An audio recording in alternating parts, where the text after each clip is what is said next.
Ikatlong kabanata. Kung ganoon, ano ang kalamangan ng pagiging isang Hudyo? At ano ang kahalagahan ng pagiging tuli?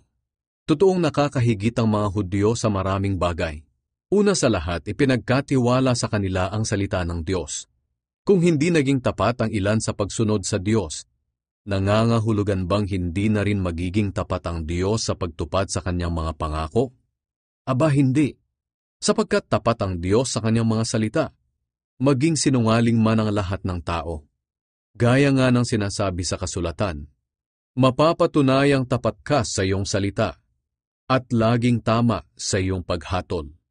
Baka naman may magsabi, kung sa pamamagitan ng mga ginagawa naming masama ay makikita ang kabutihan ng Diyos, hindi makatarungan ng Diyos kung parusahan niya kami.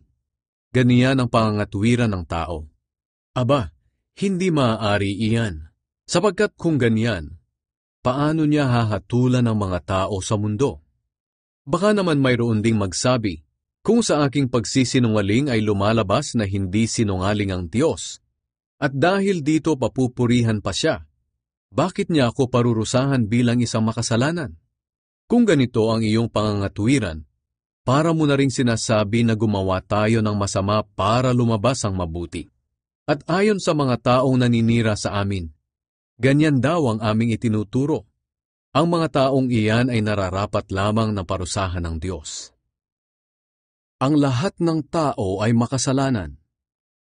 Ano ngayon ang masasabi natin?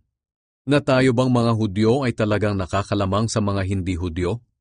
Hindi, sapagkat ipinaliwanag ko na ang lahat ng tao ay makasalanan, Hudyo man o hindi.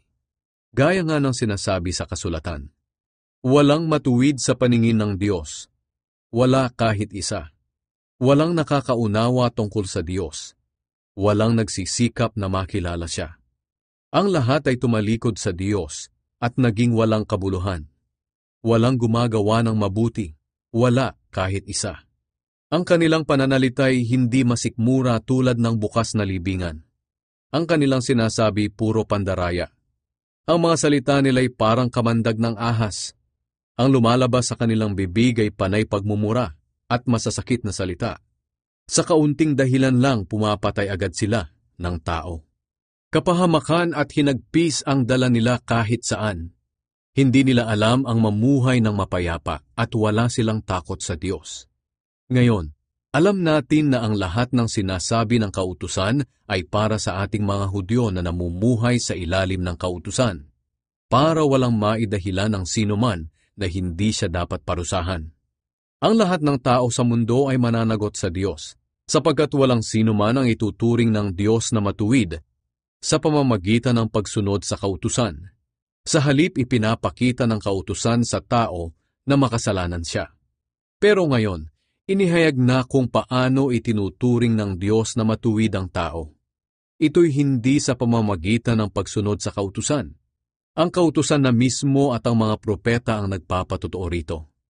Ang tao'y itinuturing ng Diyos na matuwid sa pamamagitan ng pananampalataya kay Hesukristo. At walang pinapabura ng Diyos. Kaya ang sino mang sumasampalataya kay Hesukristo ay itinuturing niyang matuwid. Sapagkat ang lahat ay nagkasala at hindi naging karapat-dapat sa paningin ng Diyos. Ngunit dahil sa biyaya ng Diyos sa atin, itinuring niya tayong matuwid sa pamamagitan ni Kristo Jesus na siyang tumubos sa atin. Ito'y regalo ng Diyos.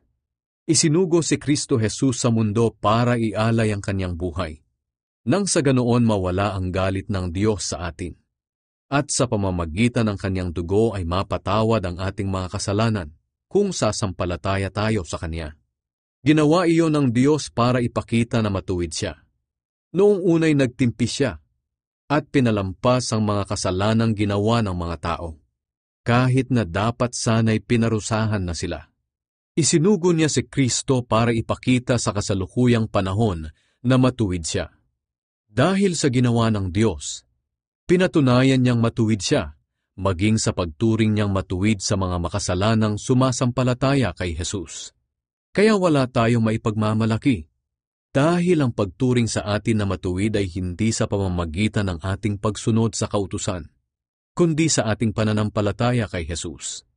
Sapagkat naniniwala tayo na itinuturing ng Diyos na matuwid ang tao sa pamamagitan ng kanyang pananampalataya kay Kristo at hindi sa pagsunod sa kautusan. Ang Diyos ay hindi lamang Diyos ng mga Hudyo, kundi Diyos din ng mga hindi Hudyo, dahil siya'y Diyos ng lahat.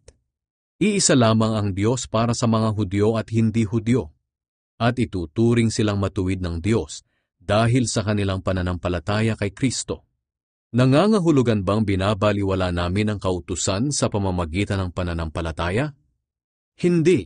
Sa halip, lalo pa nga naming tinutupad ang layunin ng kautusan.